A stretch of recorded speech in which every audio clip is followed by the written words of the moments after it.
الإبادة الجماعية في الأرض المقدسة كانت قرابين بدء مرحلة جديدة تم إعلانها بما يسمى مؤتمر شرم الشيخ لإنهاء حرب غزة. حذرنا نبينا محمد صلوات الله عليه وآله أن فتنة الدجال هي أعظم فتنة منذ خلق الله سبحانه وتعالى أبينا آدم عليه صلوات الله. نحن اليوم نعيش المراحل الأخيرة المدمرة من هذه الفتنة. كل الأحداث التي تراها هي مرتبطة ببعض ومصدرها واحد، هو الأوروبي الدجال جند المسيح الدجال وأعوانه من جميع الأجناس ومنهم أعوانه من بني جلدتنا. جميع هذه الأحداث ليست مصادفة، بل تم التخطيط لها وإشعالها في الوقت المحدد لها، وهي إما أن تكون هي نفسها طقوس أو يترافق معها طقوس معينة.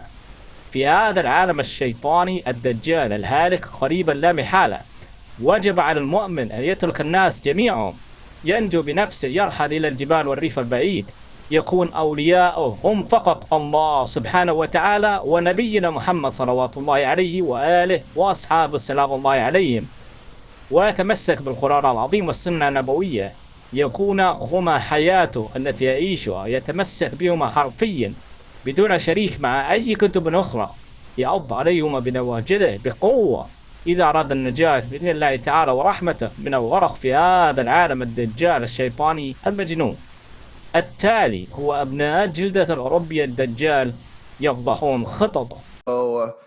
In a world of coincidences, we get this. And of course, these coincidences that we constantly see are not really coincidences. So it wasn't a coincidence that Donald Trump was in Egypt for this ceasefire deal where all these world leaders got together to sign a treaty that would begin a ceasefire between Israel and Gaza.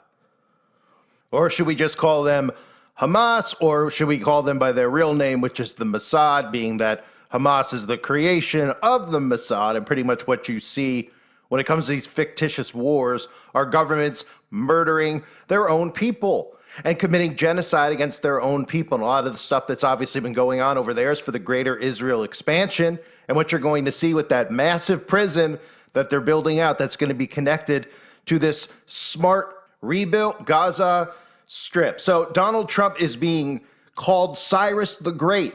These are some of the billboards that are being featured and seen around the earth right now. He is being compared to King Cyrus. He is being compared to Alexander the Great.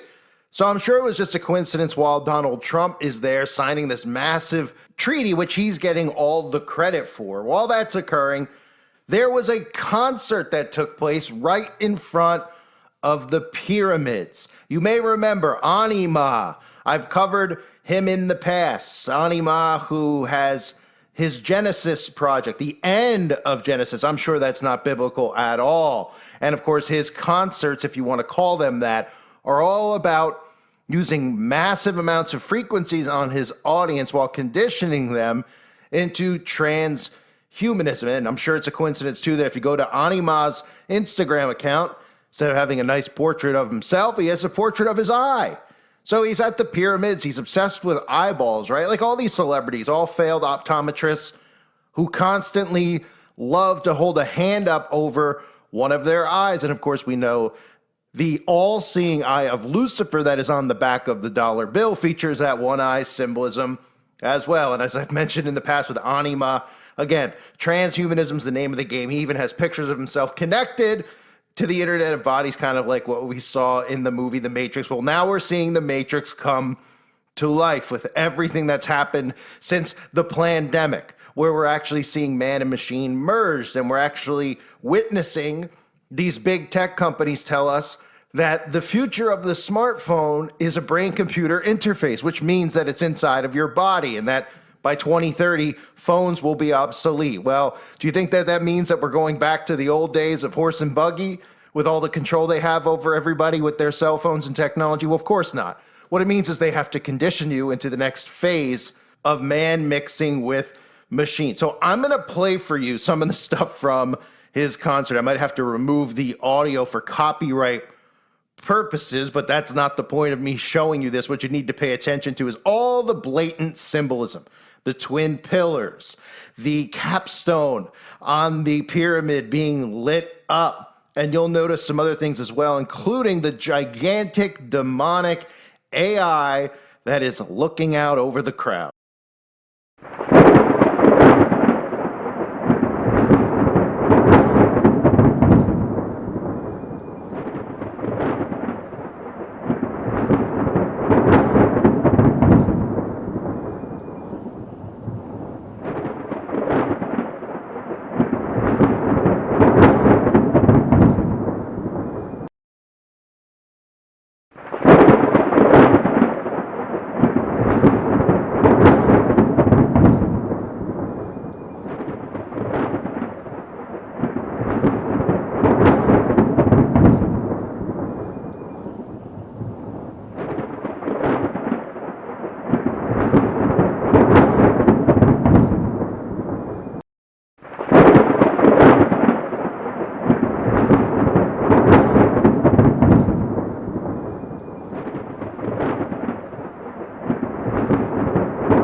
There was a ritual of the consecration of the old world into the new world. And that's exactly why Anima was there performing while Donald Trump and all these leaders got together to put on this show, pretending that they're signing a ceasefire.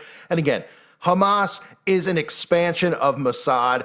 These militaries don't fight one another. You don't see them fighting each other on the battlefield. All you see is destruction of innocent human beings' lives in the name of war. Of course, they have to present it to you as if there's a war going on and not mass genocides being committed, because they don't want the people to rise up against these psychopaths who are responsible for all of it. So if you look at some of the stuff from those clips, there's a few things that need to be pointed out. Very clear that we saw the twin pillars, right? How deliberate was that? The two pillars.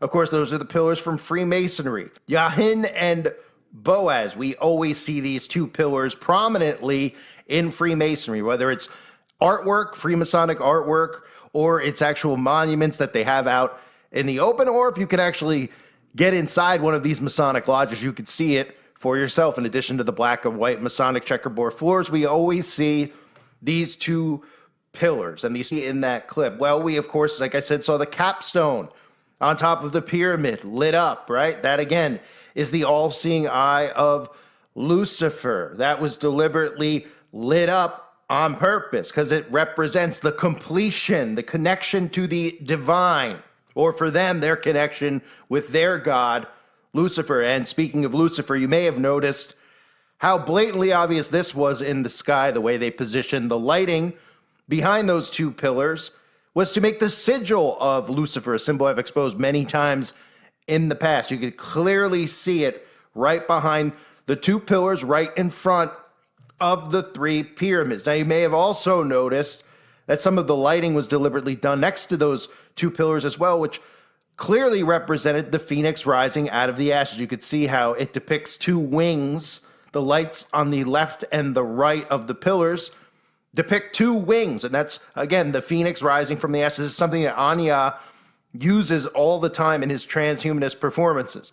The phoenix rising, these men and women connected to machine, man and machine merging together as one. So this was clearly a massive ritual that was deliberately done, because remember, everything they do is deliberately done on certain days when certain people are there. You're not going to see Donald Trump in the front row at what you know, a common person would look at this and say, what is this, an Illuminati concert? You're not going to see Donald Trump out in the open there. You're not going to see other world leaders out in the open there.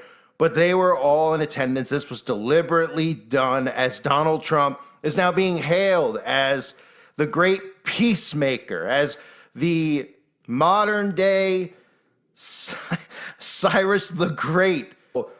This whole performance by Anya is obviously symbolizing the new world. And again, the new world order that is coming. man and machine. His concerts are nothing more than massive transhumanist rituals. That's what they are. Conditioning of the audience, using frequencies on the audience to condition them without them even realizing what they're going to be accepting in the future.